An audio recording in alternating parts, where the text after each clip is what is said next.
Assalamualaikum warahmatullahi wabarakatuh. Perkenalkan, nama saya Ihsan Nuragil, NIM 2103200092 dari kelas Agribisnis Perkebunan 7B. Di sini saya akan memaparkan materi tentang pembenihan kelapa sawit. Sebelum masuk ke materi pembenihan, di sini saya akan menjelaskan tentang biologi kelapa sawit. Daun termuda yang sudah mengembang sempurna secara konvensional dinamakan daun nomor 1. Sedangkan daun yang masih terbungkus, seludang atau pupus daun atau spear leaf dinamakan daun nomor negatif atau -1, -2 dan seterusnya.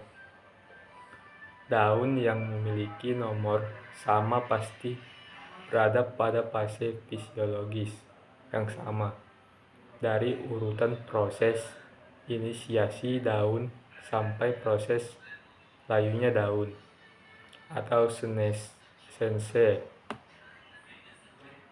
Nama latin kelapa sawit ialah Elaeis guinensis, berasal dari bahasa Yunani kuno Elaia yang berarti zaitun. Nama ini diberikan karena buahnya mengandung banyak minyak. Tanaman elegan ini berasal dari daerah tropis basah di Afrika dan masih memiliki kekerabatan dengan kelapa sawit. Kelapa sawit memiliki organ vegetatif berupa daun, batang, akar, serta organ reproduktif berupa bunga dan buah. Pertama ada daun. Daun kelapa sawit merupakan daun majemuk. Daunnya menyerupai daun pada tanaman kelapa. Panjang pelepah daun sekitar 6,5 sampai 9 meter, tergantung varietas. Semakin pendek pelepah daun, semakin banyak populasi kelapa sawit yang dapat ditanam persatuan luas sehingga semakin tinggi produktivitasnya.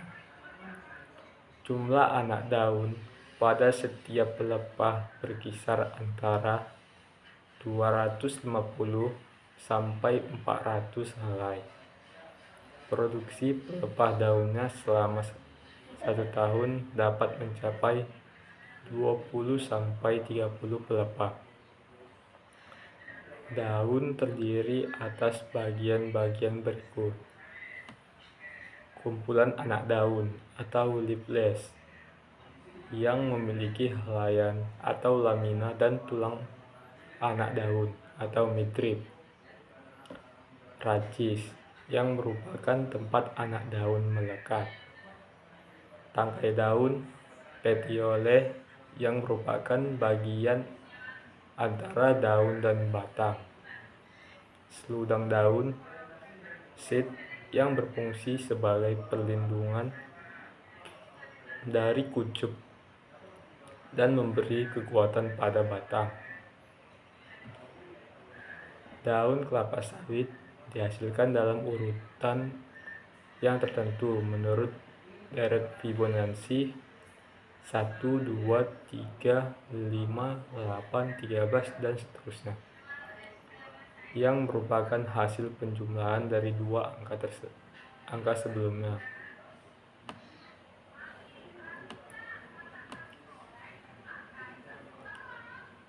Umumnya, daun kelapa sawit memiliki filotaksis atau susunan daun yang merupakan kelipatan angka 8. Daun termuda yang sudah mengembang sempurna secara konvensional dinamakan daun nomor 1. Sedangkan daun yang masih terbungkus atau pupus daun dinamakan daun nomor negatif. Daun yang memiliki nomor sama pasti berada pada fase fisiologis yang sama. dari urutan proses inisiasi daun sampai proses layunya daun. Yang kedua ada batang. Batang kelapa sawit berbentuk silinder dengan diameter sekitar 20-75 cm. Tinggi batang bertambah sekitar 45-60 cm per tahun, tergantung varietas. Umur ekonomis tanaman sangat dipengaruhi oleh pertambahan tinggi batang per tahun. Semakin rendah pertambahan tinggi batang, semakin panjang umur ekonomis tanaman.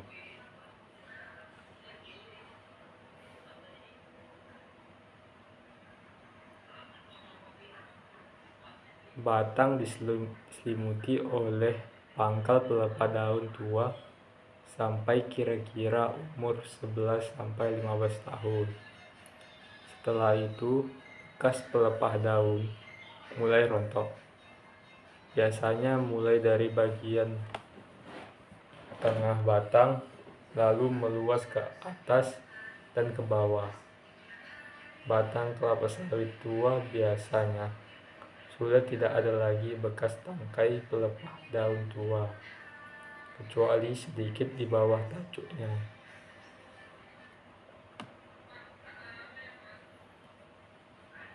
Batang mempunyai 3 fungsi utama, yaitu sebagai berikut.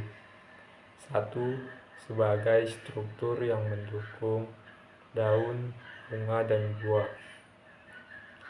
Yang kedua, sebagai sistem pembuluh yang mengangkut air dan hara mineral dari akar ke atas serta hasil fotosintesis atau fotosintat dari daun ke bawah.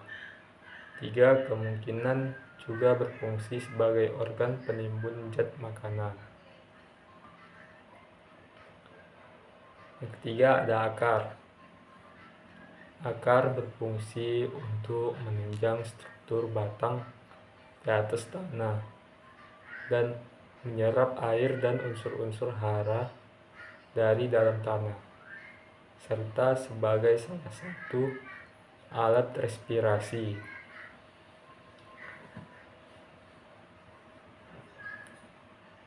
Sistem perakaran kelapa sawit merupakan sistem akar serabut terdiri dari akar primer, sekunder, tersier, dan kuartener.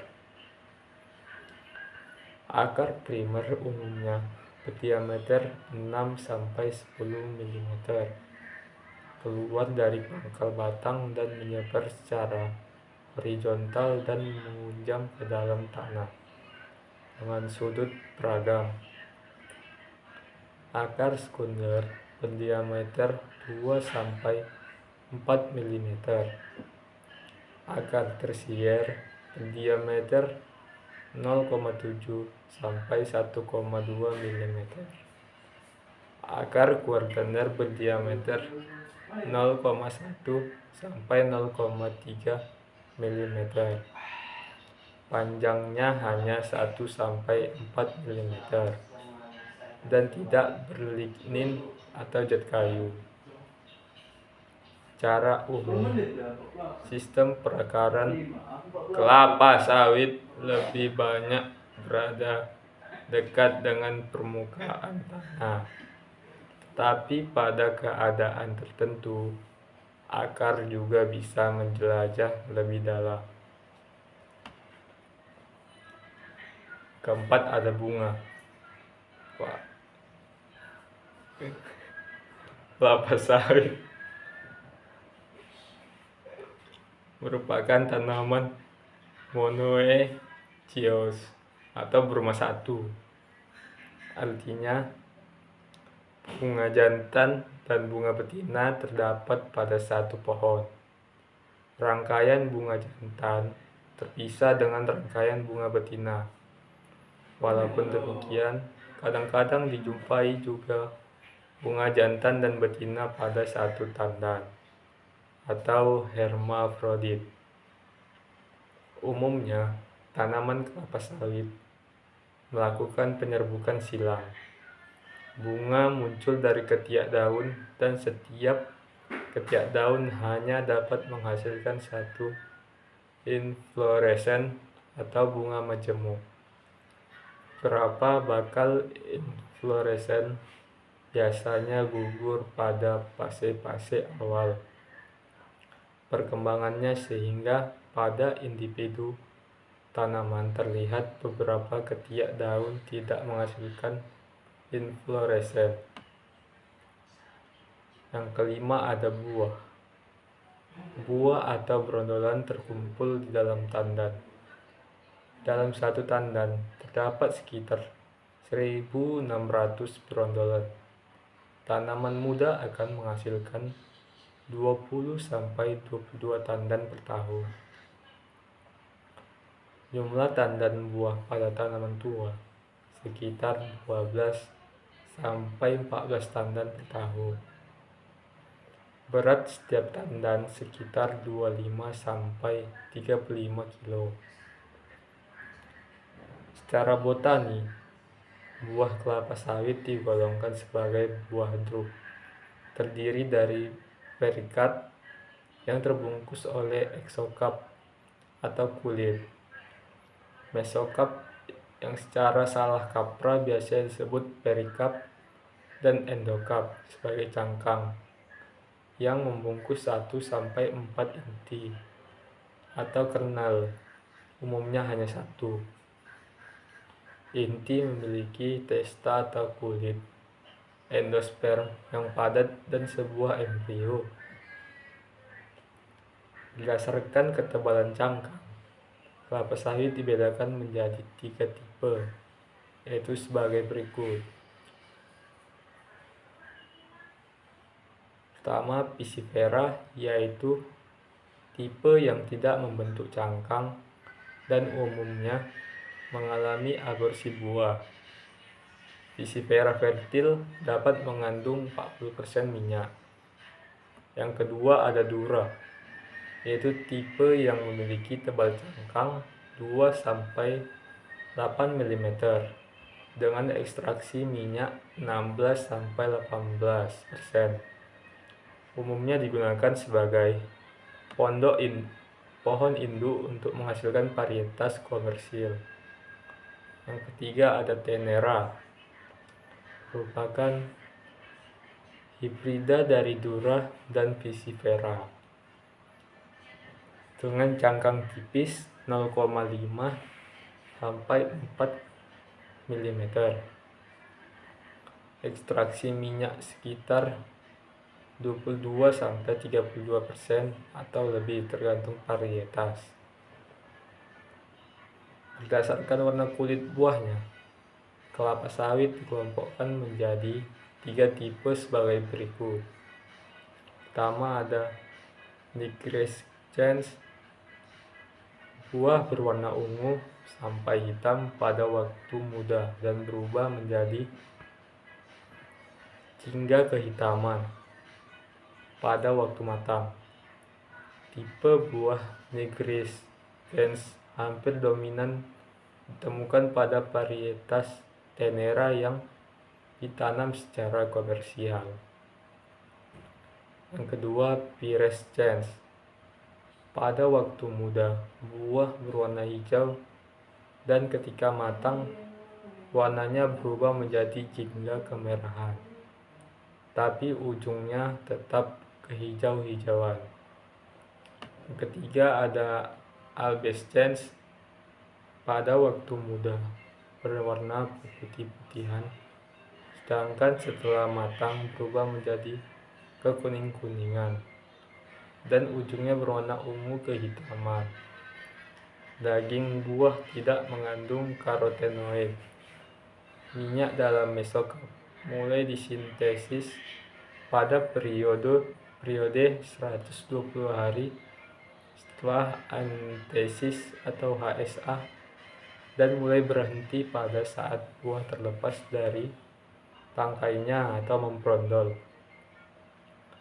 Sintesis minyak yang masih terdapat pada tandan buah yang sudah dipanen dapat diabaikan karena jumlahnya kecil sekali.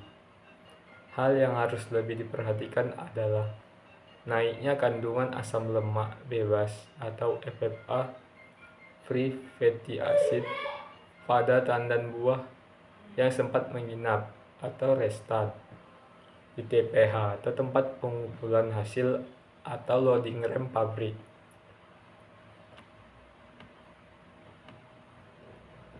Rata-rata mulai membrondolnya buah secara normal terjadi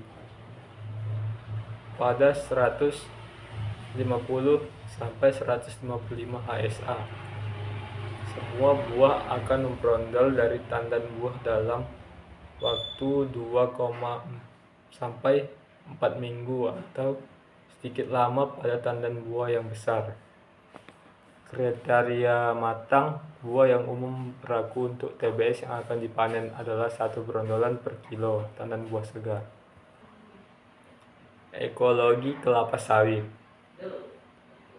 Daerah pengembangan tanaman kelapa sawit yang sesuai berada pada 15 derajat lintang utara sampai 15 derajat lintang selatan. Ketinggian lokasi altitude perkebunan kelapa sawit yang ideal berkisar antara 0 sampai 500 meter dari permukaan laut. Kelapa sawit menghendaki curah hujan sebesar 2000 sampai 2500 mm per tahun dengan periode bulan kering 75 mm per bulan, tidak lebih dari 2 bulan. Suhu optimum untuk pertumbuhan kelapa sawit ialah 29 sampai 30 derajat Celcius. Intensitas penyinaran matahari sekitar 5 sampai 7 jam per hari. Kelembapan optimum yang ideal sekitar 80 sampai 90%. Kelapa sawit dapat tumbuh pada jenis tanah pozolik, latosol, hidromorfik, kelabu, aluvial, atau regosol. Nilai pH optimum adalah 5 sampai 5,5. Kelapa sawit menghendaki tanah yang gembur, subur, datar, berdrainase baik, dan memiliki lapisan solum yang dalam tanpa lapisan panas. Kondisi topografi petanaman kelapa sawit sebaiknya tidak lebih dari kelerengan 25%, artinya perbedaan ketinggian antara dua titik yang berjarak 100 meter tidak lebih dari 25 meter. Tahap pertumbuhan atau fenologi kelapa sawit.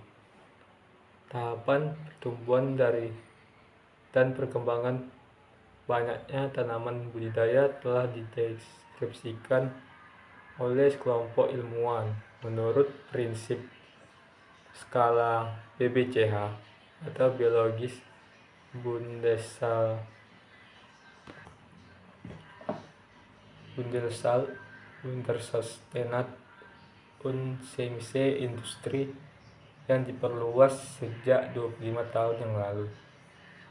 Skala BBCH saat ini telah dikenal dan menjadi rujukan dalam penelitian, administrasi, serta budidaya pertanian dan hortikultura, karena fenologi merupakan ilmu yang mengintegrasikan lingkungan, meteorologi, dan klimatologi.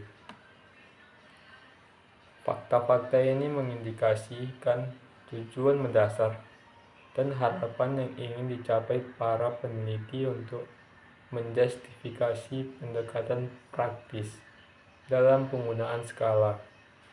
Skala BBCH adalah kontribusi meningkatkan komunikasi antara kelompok-kelompok yang berbeda untuk menukarkan data dan hasil penelitian dengan secara transparan. Tujuan ini menyebabkan harmonisasi aplikasi kode desimal untuk mendeskripsikan tahapan pertumbuhan fenologi tanaman dengan 3 angka X1, X2, X3. Digit pertama X1 merupakan tahapan tumbuhan utama. Digit kedua X2 merupakan tahapan antara mesotek, dan digit ketiga X3 merupakan tahapan pertumbuhan sekunder. Tahapan pertumbuhan utama atau digit pertama didefinisikan pada tabel pertama. Tahap pertama yaitu perkecambahan atau perkembangan tunas. Tahap pertama perkembangan daun tunas utama. Tahap 2 pembentukan tunas-tunas samping atau anakan. Ketiga pemanjangan cabang atau pertumbuhan roset atau perkembangan tunas atau tunas utama. Perkembangan bagian vegetatif tanaman yang dapat dipanen atau organ perbanyakan vegetatif. Kelima, kemunculan inflorescen atau tunas utama. Keenam, pembungaan atau tunas utama. 7, ada perkembangan buah. 8, pematangan buah dan biji. 9, ada senescens atau pelayuan daun mulai dari dormansi. Prinsip-prinsip dasar skala BBCH adalah skala umum membentuk kerangka kerja skala individual yang akan dikembangkan. Skala ini juga dapat digunakan untuk spesies tumbuhan yang saat ini belum memiliki skala khusus. Tahapan fenologi yang sama pada setiap spesies tumbuhan diberikan kode yang sama. Untuk setiap kode, BBCH diberikan deskripsi dan setiap tahapan penting dilampirkan gambaran, ilustrasi atau foto dan digunakan karakteristik morfologi eksternal yang mudah dikenali. Kecuali dinyatakan secara khusus, hanya perkembangan cabang utama yang diperhitungkan dalam pertimbangan.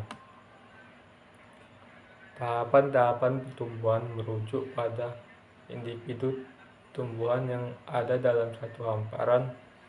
Karakteristik hamparan tumbuhan dapat dipertimbangkan jika diperlukan. Nilai-nilai relatif ukuran penting yang spesifik spesies dan atau varietas digunakan untuk indikasi ukuran. Tahapan pertumbuhan sekunder 0 sampai 9 sesuai dengan bilangan ordinal atau nilai persentase. Misalnya tahap 3 dapat mewakili daun ketiga, anakan ketiga, buku ketiga, atau 30% dari panjang keseluruhan atau ukuran tipikal spesies, atau 30% bunga mekar. Pasca panen atau perlakuan penyimpanan diberi kode 99. Perlakuan benih sebelum penanaman diberikan kode 00. Interval perubahan dari tahapan fenologi ditentukan dengan hari H dan derajat hari DH yang didapat dari formula.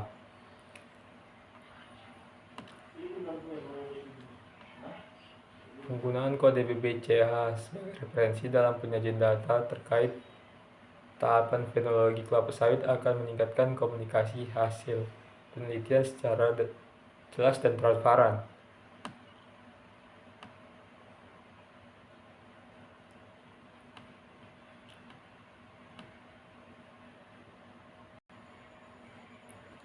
Adapun masuk pada proses pembenihan kelapa sawit. Kelapa sawit atau Elaiis guianensis merupakan salah satu komoditas pertanian yang sangat penting di dunia, khususnya di negara-negara tropis. Minyak kelapa sawit banyak digunakan dalam berbagai produk, mulai dari makanan hingga kosmetik. Proses pembenihan kelapa sawit adalah langkah awal yang krusial dalam budidaya tanaman ini, karena kualitas bibit yang baik akan menentukan keberhasilan produksi. Adapun langkah yang pertama ialah persiapan bahan dan peralatan. Sebelum memulai proses pembenihan, persiapan yang matang sangat penting. Berikut adalah beberapa bahan dan peralatan yang diperlukan. Bahan: benih kelapa sawit berkualitas tinggi, media tanam atau campuran tanah, kompos, dan pasir, pupuk dasar atau misalnya pupuk kandang atau NPK, air bersih untuk penyiraman.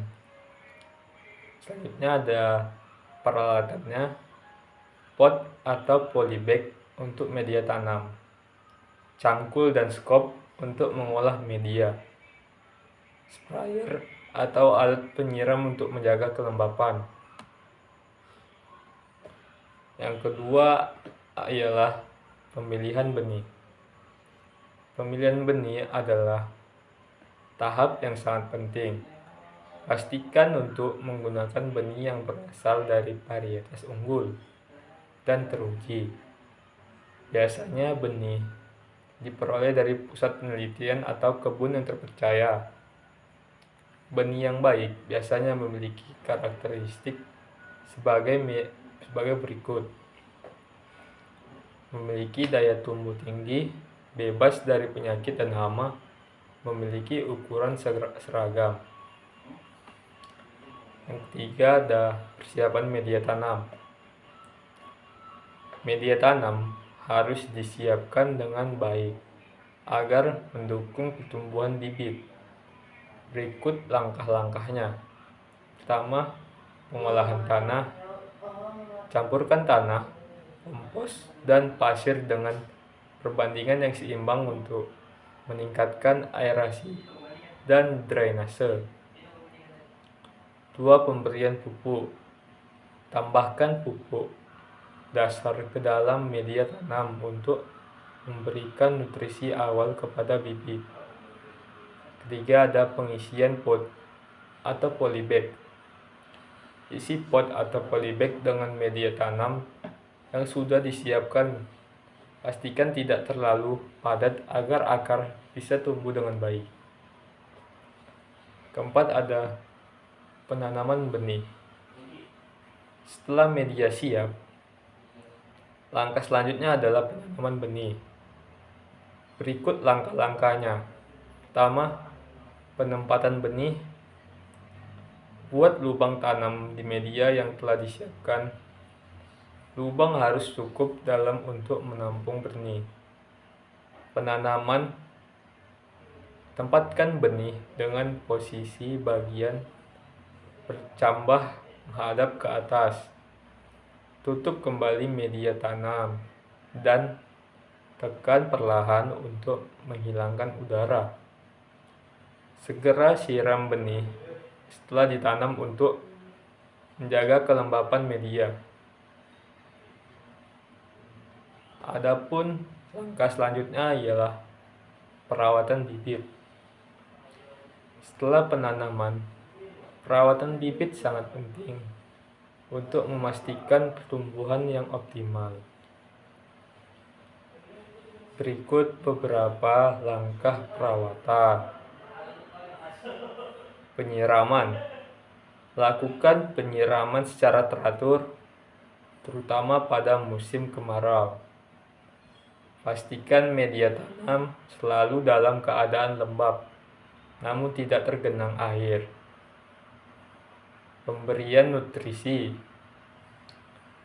Berikan pupuk tambahan setiap 2-4 minggu sekali untuk mendukung pertumbuhan. Gunakan pupuk yang kaya akan nitrogen, fosfor, dan kalium. Selanjutnya, pengendalian hama dan penyakit. Periksa bibit secara berkala untuk mendeteksi hama atau penyakit. Gunakan pestisida alami atau kimiawi jika diperlukan. Selanjutnya ada penyangga. Jika bibit mulai tinggi, berikan penyangga untuk mencegah kerusakan akibat angin atau hujan. Yang keenam, pemindahan tanaman. Pemindahan tanam. Setelah bibit mencapai tinggi sekitar 30-50 cm, biasanya dalam waktu 3-6 bulan, bibit dapat dipindahkan ke lahan permanen. Berikut ialah langkah-langkah pemindahan tanaman. Pertama, persiapan lahan. Siapkan lahan dengan cara bersihkan gulma dan menyiapkan lubang tanam. Pindah tanam. Angkat bibit dari pot dengan hati-hati agar akar tidak rusak. Tanam di lahan dengan kedalaman yang sama seperti saat di pot. Penyiraman setelah pindah, siram bibit setelah ditanam untuk mengurangi stres transplantasi. Adapun kesimpulannya ialah proses pembenihan kelapa sawit merupakan langkah yang sangat penting dalam budidaya tanaman ini. Dari pemilihan benih, persiapan media tanam, penanaman hingga perawatan. Setiap langkah harus dilakukan dengan teliti untuk memastikan pertumbuhan bibit yang optimal. Dengan perhatian dan perawatan yang tepat, bibit kelapa sawit akan tumbuh menjadi tanaman yang sehat dan produktif, berkontribusi pada keberhasilan produksi minyak kelapa sawit. Baik, kita akan mengulangi lagi tentang materi pembenihan kelapa sawit. Kelapa sawit adalah tanaman penghasil minyak yang sangat penting di industri agrikultur global. Minyak kelapa sawit digunakan dalam berbagai produk, mulai dari makanan hingga kosmetik. Proses pembenihan merupakan langkah awal yang vital dalam budidaya kelapa sawit untuk memastikan produksi yang optimal dan berkelanjutan. Kedua, tujuan pembenihan. Pembenihan yang tepat bertujuan untuk mendapatkan bibit unggul. Bibit yang dihasilkan dari pembenihan berkualitas tinggi akan memiliki daya tahan yang lebih baik terhadap hama dan penyakit, meningkatkan produktivitas. Bibit unggul berpotensi menghasilkan minyak yang lebih banyak dan berkualitas. Mendukung keberlanjutan.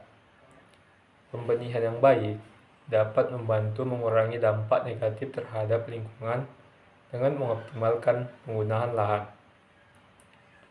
Adapun metode pembenihan kelapa sawit dapat dilakukan melalui dua metode utama, generatif dan vegetatif.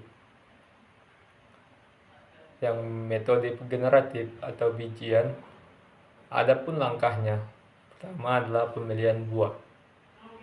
Pilih buah yang matang, berwarna oranye hingga merah dan bebas dari penyakit. Buah yang baik biasanya berasal dari pohon induk yang produktif dan sehat. Pengumpulan bijian. Setelah buah dipisahkan dari tandan, biji dikumpulkan dan dibersihkan. Proses ini penting untuk menghindari tumbuhan jamur dan hama pada biji.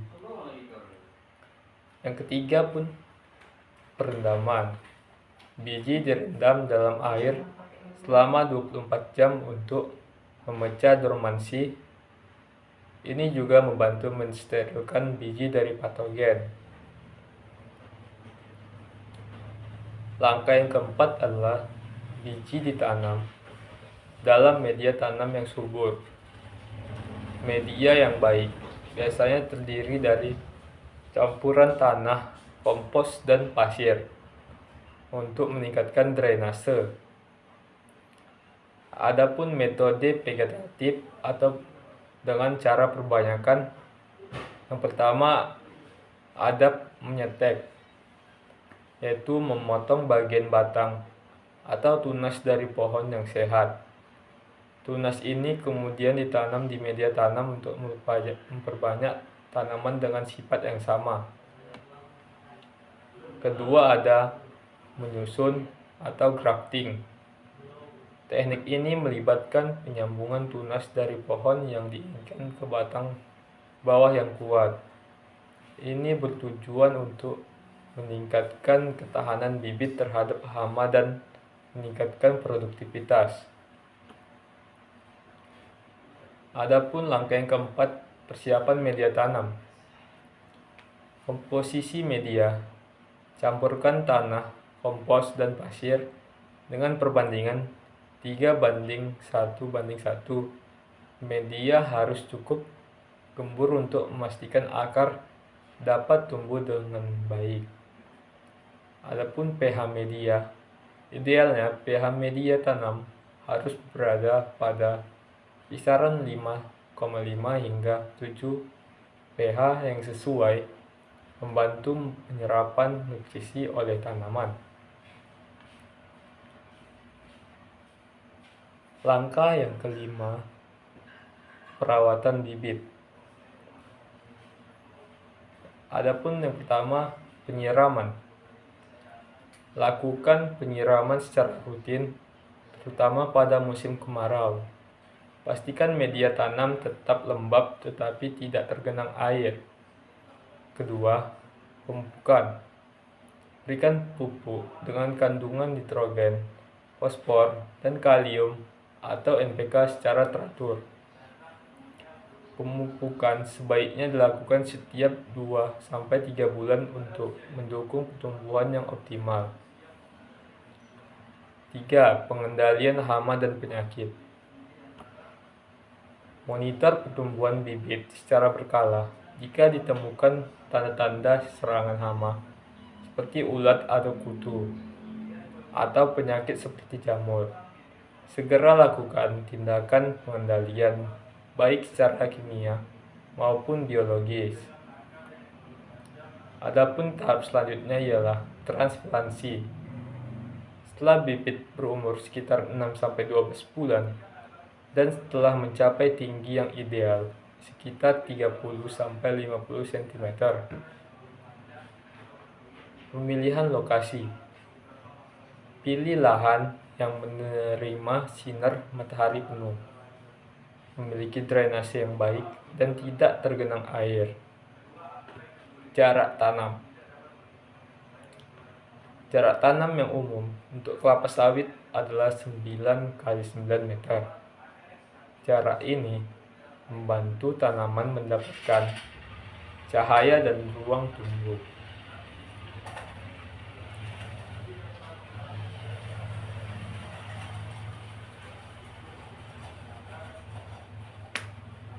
Langkah selanjutnya ada transplantasi. Setelah bibit berumur sekitar 6-12 bulan dan telah mencapai tinggi yang ideal sekitar 30-50 cm. Pertama adalah pemilihan lokasi. Pilih lahan yang menerima sinar matahari penuh.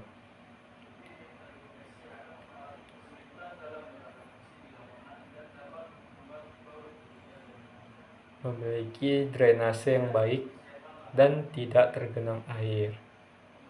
Kedua, jarak tanam. Jarak tanam yang umum untuk kelapa sawit adalah 9x9 meter. Jarak ini membantu tanaman mendapatkan cahaya dan ruang untuk tumbuh. Ketiga, teknik penanaman. Gali lubang tanam yang cukup besar untuk menampung akar bibit. Tanam bibit dengan hati-hati dan padatkan tanah di sekelilingnya agar tidak ada rongga udara. Adapun kesimpulan dari pembenihan kelapa sawit. Pembenihan kelapa sawit yang tepat sangat penting untuk menghasilkan bibit yang berkualitas. Melalui pemilihan metode yang sesuai, perawatan yang baik, dan transparansi yang tepat, diharapkan dapat menghasilkan pohon kelapa sawit yang produktif dan berkelanjutan. Sekian dari penjelasan video saya tentang pembenihan kelapa sawit. Jika ada kekurangan dari penjelasan tersebut, saya mohon maaf. Wabillahi taufiq wal hidayah. Assalamualaikum warahmatullahi wabarakatuh.